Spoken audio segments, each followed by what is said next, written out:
We are going to start. Last हमने क्या देखा था? दो टॉपिक कंप्लीट किए थे प्रोनाउन के अंदर। कौन कौन सा था? एक इलेक्टिव, दूसरा पॉजिटिव। आज हम तीन टॉपिक करने वाले हैं। कौन कौन से होंगे? एक डिमोन्स्ट्रेटिव और रिलेटिव, ओके, उसके बाद में रिलेटिव और इंट्रोगेटिव। ये तीनों के तीनों प्रोनाउन करने वाले हैं और ये तीनों तुम लोगों ने देखे होंगे, लेकिन उनको प्रोनाउन के रूप में नहीं देखा होगा कभी। यूज कैसे करना है वो नहीं सीखा। बाकी हम सेंटेंस पढ़ते हैं तो बहुत जगह पर उनका यूज होता है। कल भी हमने इतने सारे सेंटेंसेस में उनका यूज किया था, लेकिन ये नहीं पता कि हाँ ये यही चीज है। नाम नहीं पता, देखा जरूर है। पहचानते हैं दिस, दैट, दीज, दोस। जानते हो सब? ये है क्या है? किसी को पता है? प्रोनाउन ही है, लेकिन प्रोनाउन में हम लोग अगर किसी को पूछे तो हम बताएंगे सात है। I, we, you, they, he, she, it, खत्म। ये बताएगा ना।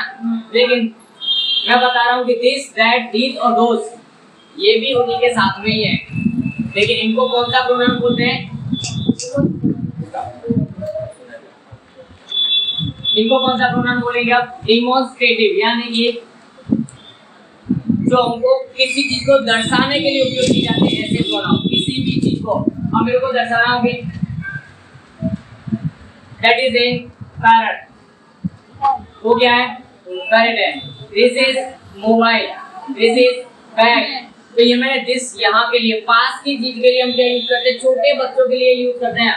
छोटे छोटे बच्चों से वो चीजें सीखते हैं। आगे ना हम जनरली जब इंग्लिश थर्ड क्लास में स्टार्ट होती है वहाँ ये सब चीजें सिखाई जाती है हमको, और इंग्लिश मीडियम में तो फर्स्ट से स्टार्ट हो जाता है सब।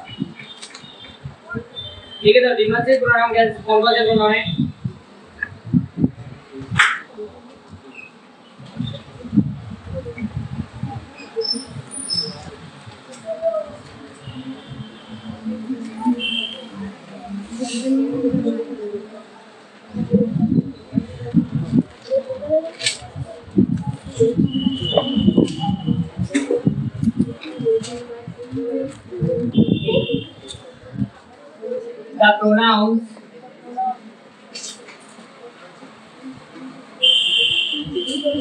The pronouns which are used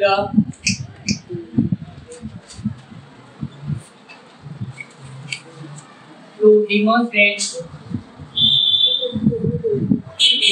का मतलब दर्शाने के लिए, निदर्शन एक्चुअली इसको बोल सकते। तो क्या बोलते हैं?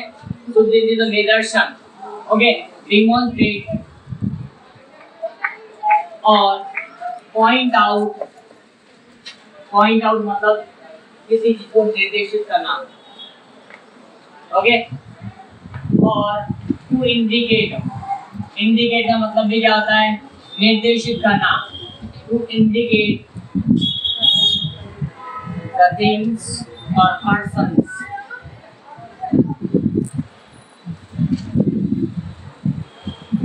ओके, डिमोन्स्ट्रेट वर्ड के लिए मैंने दूसरे तुमको दो वर्ड्स और दिए। एक पॉइंट आउट करना यानी कि किसी चीज को दर्शाना, ठीक है, और नेक्स्ट क्या? इंडिकेट वर्ड हम यूज करते हैं गाड़ी के अंदर। इंडिकेटर होता है, वहीं का ये वर्ड होता है साइन लाइट वाला, वो that is called indicator.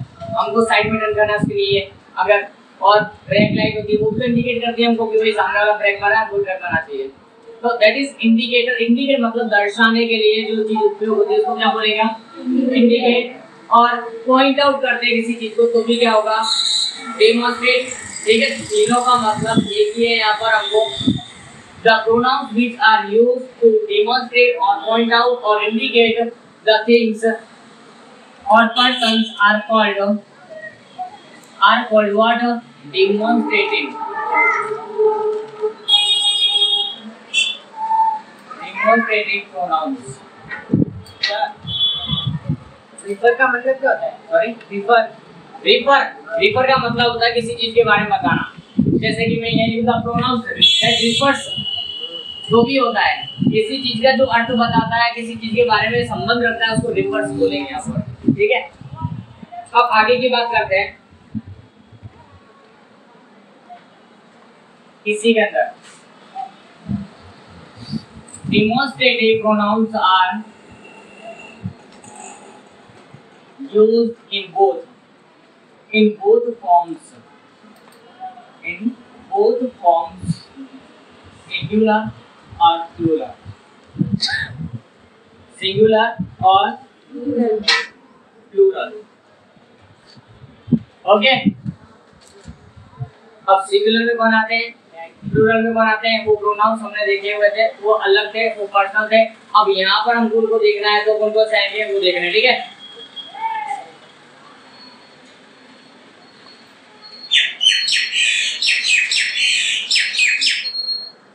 Demonstrative pronouns are used,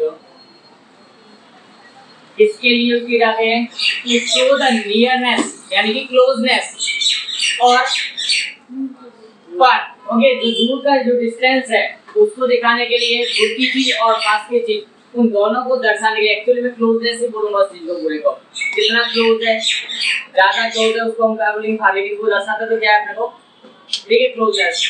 तो demonstrative pronouns are used to indicate the things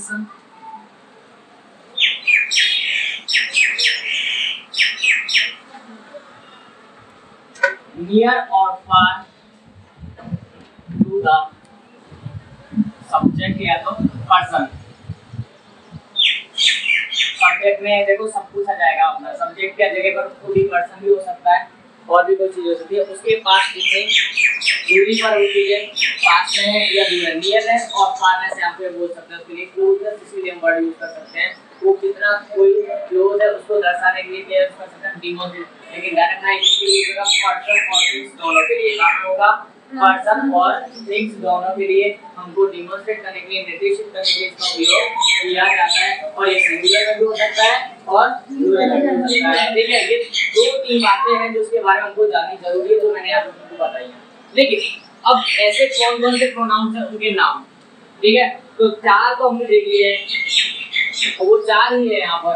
कौन कौन से एग्जांपल उनके देख लेते हैं। चलो तो कलर वाली किसके पास थी, है अभी और ऐसा करेंगे, अभी तो इनको पढ़ा है हमें तो लॉन्ग दिस दैट दीस दो चार है ना पर हमारे पास ये। अब इसमें से सिंगुलर कौन से हैं और प्लूरल कौन से हैं, अच्छी तरह बताएं हमको। सिंगुलर में दोनों है दिस और दैट, इसी का प्लूरल करना हो तो हमको तो दिस और दोस, इसी का प्लूरल बनाइए, दिस का, दिस, दैट का, दोस। बहुवचन बनाने के लिए बोले प्लूरल, सिंगुलर से प्लूरल को कन्वर्ट करने के लिए बोले तो दिस का, दिस और दैट का, दोस। ठीक है, ओके। अब हमको क्या देखना है, sample example sentences. Example sentences हमको किस तरह से यूज कर सकते हैं सेंटेंस के अंदर, वो चीजें हमको यहाँ पर देखनी है।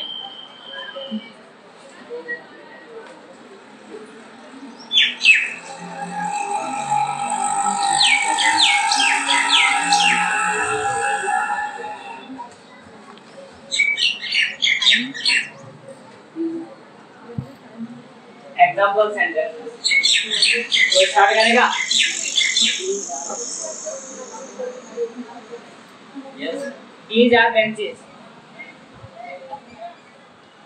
these are benches are,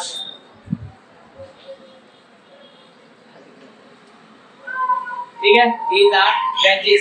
यहाँ पर हमने नाउन के अंदर कुछ पढ़ा था, याद आ रहा है, नाउन को singular countable noun bench,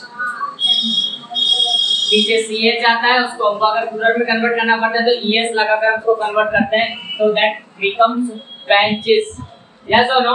yes। bench का benches that is noun, और noun को nearness और distance वो दिखाना हो तो these are benches, it means these are benches we are showing here। so nearness show कर रहा है, ये क्या कर रहा है, distance नहीं शो कर रहा है, क्या कर रहा है, nearness, पास की चीज के लिए इसको यूज किया गया है। yes here,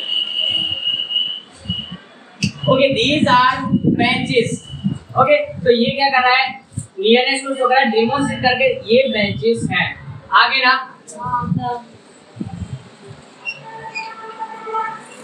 let this brand new black car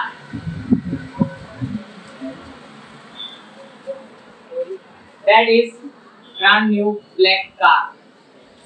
You can say that हमारे पास यहाँ नहीं है, हमारे क्लासरूम में यहाँ पर कहीं दिखाई दे रही है? We don't have that here, but वहाँ दिखाई दे रही है रोड पर. ओके, तो दैट इज यानी कि आपको दूर की चीज के बारे में डिमोन्स्ट्रेट कर रहा है, इंडिकेट कर रहा है, बता रहा है कि चीज को इंडिकेट कर रहा है, ये दूर की चीज को. ओके, थिंग्स को इंडिकेट कर रहा है.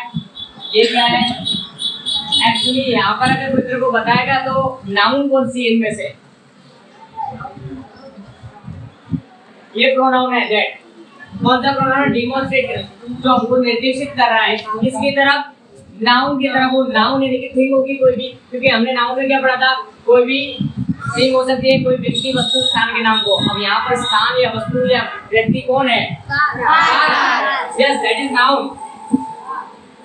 ओके, अब नाउन जो कार है उसकी यहाँ पर हमको विशेषता बताइए कैसी है? ब्रांड न्यू ब्लैक कार है. तो वो एडजेक्टिव है जो हमको कार की बता रहे हैं, लेकिन एडजेक्टिव हम अभी टॉपिक नहीं चला रहे हैं. और हमारे लिए इंपॉर्टेंट क्या है? ये प्रोनाउन किसके यूज हुआ? ये कार के लिए. ठीक है, तो नाउन यहाँ पर कार है जिस चीज को इंडिकेट कर रहा है, इंडिकेट यानी कि डिमोन्स्ट्रेट कर रहा है. कौन? That pronoun. ओके, तो ये प्रोनाउन कैसा हो गया? डिमोन्स्ट्रेटिव प्रोनाउन हो गया. कैसा प्रोनाउन हो गया ये? डिमोन्स्ट्रेटिव. क्योंकि हमको डिमोन्स्ट्रेटिव प्रोनाउन की यहाँ पर स्टडी करना है. और दूसरा क्या होगा भाई?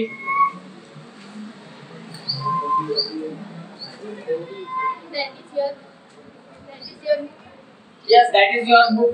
हो सकता है. Those are monkeys.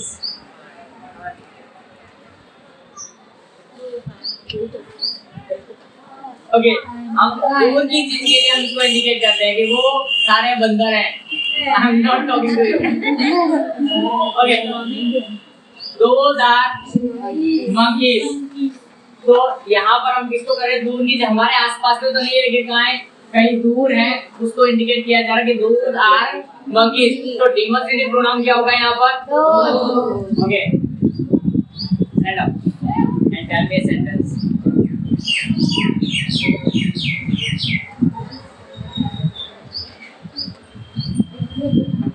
This is a book.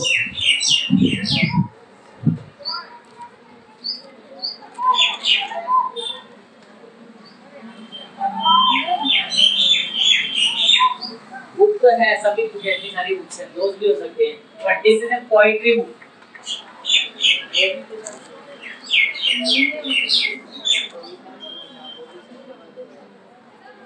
Yes or no? This is a poetry book. Poetry क्या होता है? सब कविता, कविता की जो बुक है उसके लिए वो है एक कार्ड. तो आपके पास ये थी ना, मेरे पास ना एक ही है बस.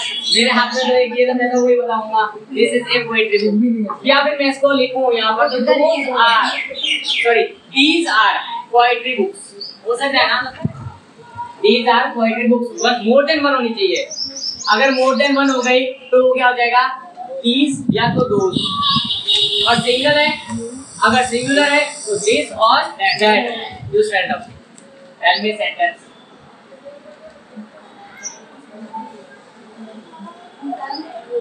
These are mangoes. Monkeys are here, so I am not writing that sentence.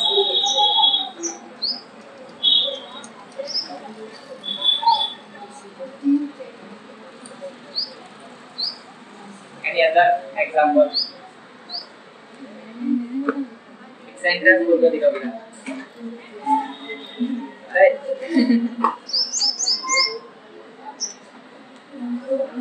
Next sentence बोलना है ऐसा. नहीं आता? Shivam. This is a chair. Yes. This is chair. ये chair नहीं आता. This is chair. ये कुर्सी है, बस खत्म. क्लियर है? दिस का उपयोग किस बात के लिए होगा? नजीक की सिंगुलर चीज के लिए. किसके लिए? मैं यहाँ लिख भी देता हूँ इन चारों का डिटेल में नीचे कि कब कहाँ कैसे उपयोग करना है. ठीक है? दूर की वस्तु सिंगुलर हो तो राइट. दिस है तो सामने दूर की वस्तु है, और सिंगुलर है तो दैट सिंपल, और दूर की बहुत सारी चीजें तो दोज, और पास की बहुत सारी चीजें तो दिस, और पास की सिंगल चीज है तो this is chair, those are benches, this is camera, those are cameras नहीं है, दोज आर मोबाइल्स। एक mobile. So how to use this? Hindi लिखूं या इंग्लिश में लिखूं? इंग्लिश में लिखूं ना?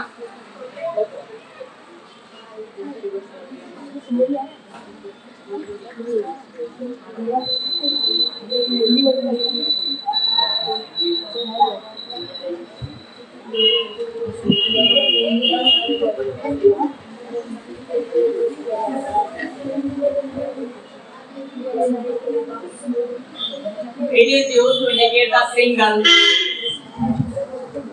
person or thing or the near या फिर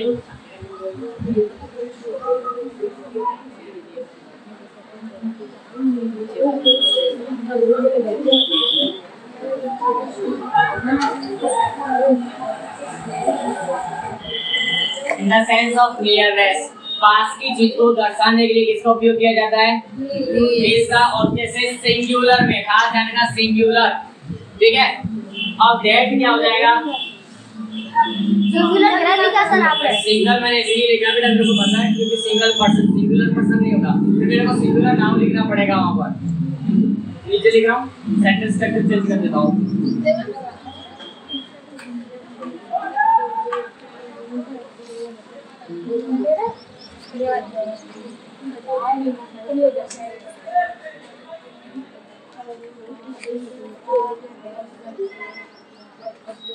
ये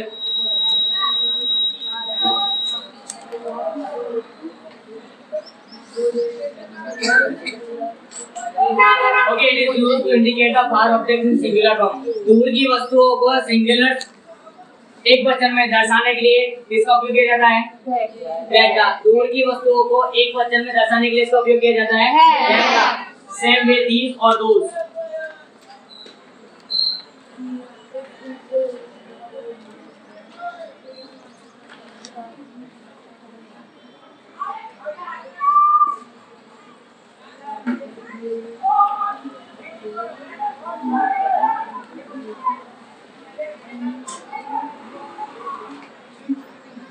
बहुवचन स्वरूप में पास की वस्तुओं को दर्शाने के लिए किसका उपयोग किया जाता है? दिस का। अब सेम ये भी चीज रहेगी, लेकिन आप पार कर देना। It is used to indicate the far objects in plural form. हाँ, सेम रहेगा, ठीक है, वो खुद को लिखना है। स्टॉप